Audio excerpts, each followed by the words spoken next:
Hello friends, तो स्वागत है आपका अपने इस चैनल पे।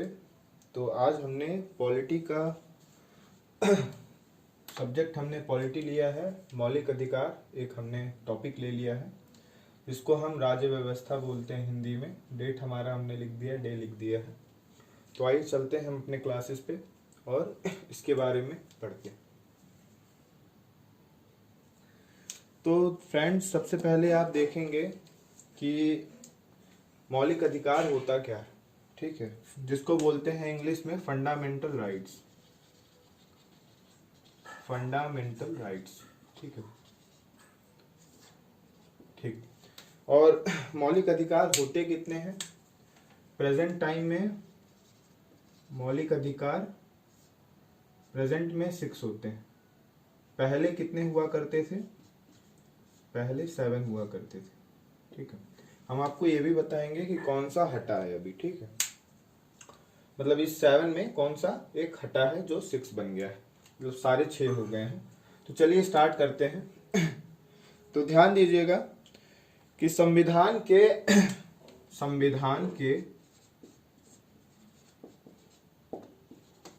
भाग 3 में इस फंडामेंटल राइट्स का उल्लेख किया गया है। ठीक है, और दोस्तों होते कितने हैं?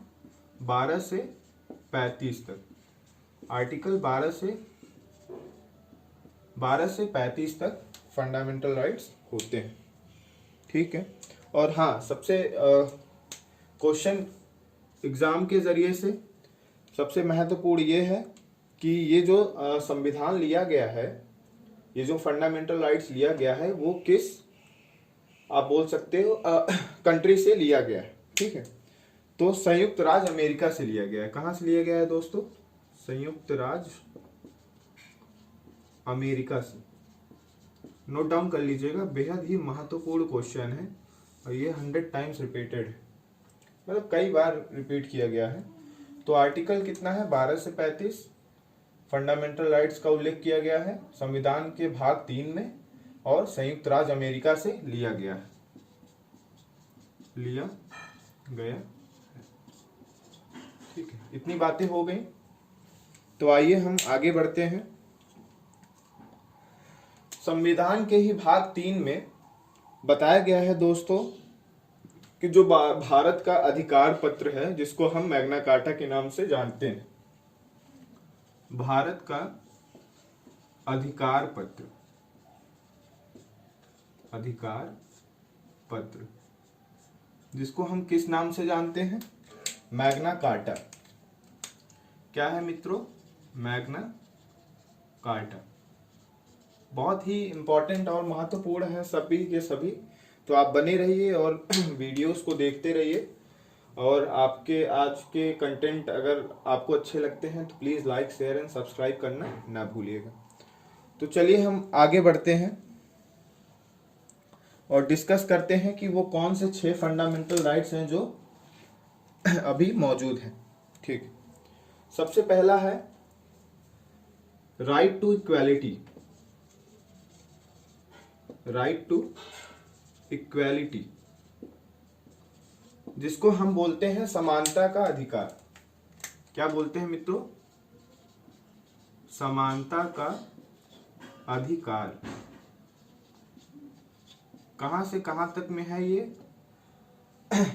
चलिए इसको आप नोट डाउन कर लीजिए, इसको यहाँ पे ऐसे कर देते हैं। राइट टू इक्वालिटी कहां से कहां तक है दोस्तों? 14 से 18 के बीच में। ठीक है, इसको हिंदी में क्या बोलते हैं? समानता का अधिकार। ठीक है, आइए हम दूसरा नोट डाउन करते हैं। Right to freedom. क्या है दोस्तों? Right to freedom. Note down करते रहिएगा, अभी हम ऊपर वाला रफ कर रहे हैं। स्वतंत्रता का अधिकार। क्या है दोस्तों? स्वतंत्रता का अधिकार। स्वतंत्रता का अधिकार।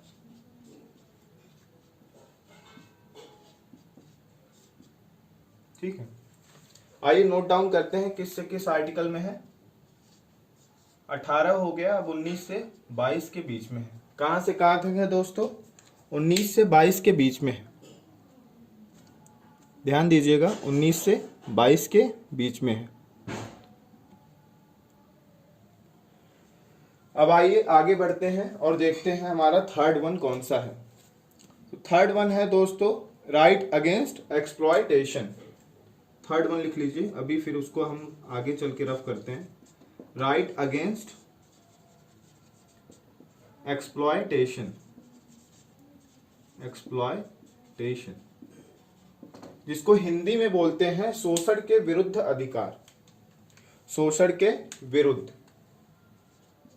शोषण के विरुद्ध अधिकार। ठीक है, प्लीज नोट डाउन करते रहिएगा, बाकी हम ऊपर का ताकि रफ कर पाए। और सबसे अच्छा कंटेंट है अभी, प्लीज आप देखिएगा हर एक चीज को, बहुत ही अच्छा कंटेंट है, तो प्लीज आप इसको नोट डाउन कीजिएगा और ज्यादा से ज्यादा लाइक एंड शेयर सब्सक्राइब कीजिएगा, जिससे और भी ऐसी क्लासेस आप देख सको। तो आइए चलते हैं, हम आर्टिकल समझ लेते हैं कि किस से किस आर्टिकल में है, उसके बाद हम इसको रफ करेंगे। 23 से 24 के बीच में है। ठीक है, 23 से 24 के बीच में है। तो आइए दोस्तों समझ लेते हैं। टॉपिक है हमारा फंडामेंटल राइट्स।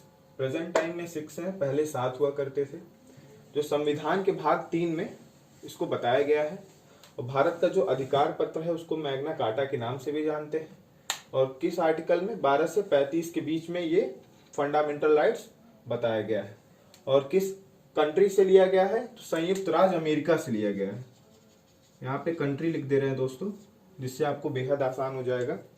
उसके बाद हम 3 अभी तक पढ़ चुके हैं। राइट टू इक्वालिटी, समानता का अधिकार, 14 से 18 के बीच में। राइट टू फ्रीडम क्या है मित्रों? राइट टू फ्रीडम, स्वतंत्रता का अधिकार, 19 से 22 के बीच में।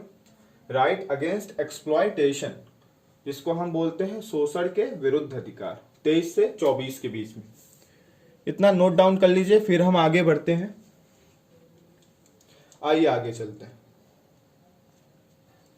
आप इतना लिख लिए होंगे तो आगे चलते हैं। चलिए, ठीक है, अब आगे बढ़ते हैं और आर्टिकल 4 की तरफ ध्यान देते हैं। आर्टिकल 4 हमारा क्या है? Right to freedom of religion. Right to freedom of religion. मित्रों ये किस से किस आर्टिकल के बीच में है? तो आर्टिकल 25 से 28 के बीच में है। और आप इसमें आपको राइट्स हैं कि कोई भी धर्म आप अपना सकते हो, कोई भी धर्म आप अपना सकते हो, अपना सकते हो, है या हो। ठीक है या हो। तो आर्टिकल 25 से 28 में इसका उल्लेख किया गया है, इसके बीच में। ठीक है, इसके बाद हम पढ़ते हैं 5th नंबर पे। 5th नंबर हमारा ये कहता है दोस्तों कि right to education and culture. हमें राइट्स है किस पे? एजुकेशन पे और अपने कल्चर पे। Right to education and culture.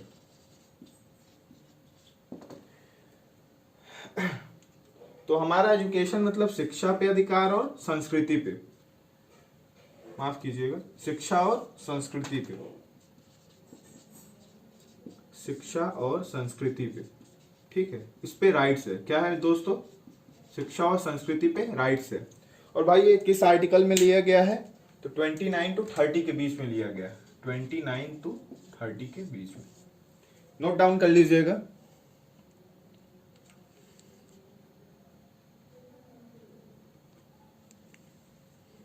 ठीक है, आइए हम आगे बढ़ते हैं। 6th वन देखते हैं, लास्ट वाला देखते हैं, जिसको हम बोलते हैं राइट टू कॉन्स्टिट्यूशनल रेमेडीज। क्या बोलते हैं? Right to constitutional remedies. Right to constitutional remedies, ये आर्टिकल 32 में है। किस में है दोस्तों? आर्टिकल 32 में। और कॉन्स्टिट्यूशनल रेमेडीज क्या होता है? संवैधानिक उपचारों का अधिकार। कॉन्स्टिट्यूशन राइट्स मतलब संवैधानिक,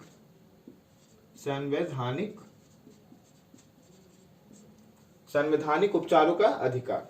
तो आप इसको लिख लीजिए, आर्टिकल 32 लिख लीजिएगा यहाँ पे, संवैधानिक उपचारों का अधिकार जिसको बोलते हैं। इतना हो गया हो तो हम आगे बढ़ते हैं और बताते हैं आपको नेक्स्ट वन। अभी ये तो एंड हो गया, फिर आगे का हम कुछ टॉपिक समझेंगे।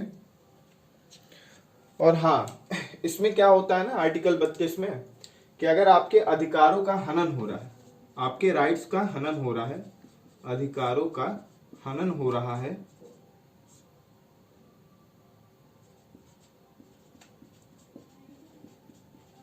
आपके अधिकार को क्या किया जा रहा है, दबाया जा रहा है, ठीक है। तो इस केस में आप कहां पे जा सकते हो, सुप्रीम कोर्ट के पास दोस्तों। कहां जा सकते हो, सुप्रीम कोर्ट के पास, ठीक है, सुप्रीम कोर्ट के पास जा सकते हो। इतना नोट डाउन कर लीजिए या स्क्रीनशॉट ले लीजिए, फिर हम आगे बढ़ते हैं।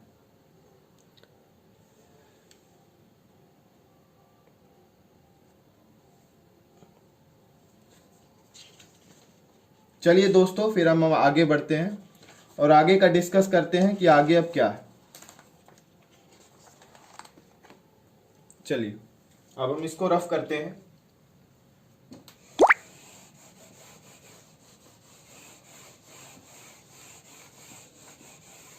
ठीक है, अब आगे देख लीजिए। आगे आपने देखा होगा तो एक आर्टिकल हटा है जो हमने बताया था कि 7 से 6 क्या हो गया। तो 7 से 6 हो गया दोस्तों right for property, right for property, संपत्ति का अधिकार जिसको बोलते हैं, संपत्ति का अधिकार, ये दोस्तों हटा दिया गया है। ये क्या कर दिया गया है, इसको हटा दिया गया, ठीक है। और इसका जो आर्टिकल है वो किसमें उल्लेख किया गया था, आर्टिकल 31 में इसका उल्लेख किया गया था, बताया गया था, ठीक है। तो इसको हटा दिया गया है और हटा के इसको कहां रिप्लेस किया गया है, तो आइए वो भी जानते हैं। आर्टिकल 300A आपने सुना होगा, इसमें शिफ्ट कर दिया गया है। किसमें शिफ्ट कर दिया गया है, ये आर्टिकल को 300A में इसको शिफ्ट कर दिया गया है, ठीक है। और ये कौन से संशोधन में शिफ्ट किया गया है, तो संशोधन है 44वां दोस्तों। किस संशोधन में, संशोधन लिख लेते हैं जिसको अमेंडमेंट बोलते हैं, संशोधन। कौन से संशोधन में, 44वें संशोधन में, 44th संशोधन, ठीक है।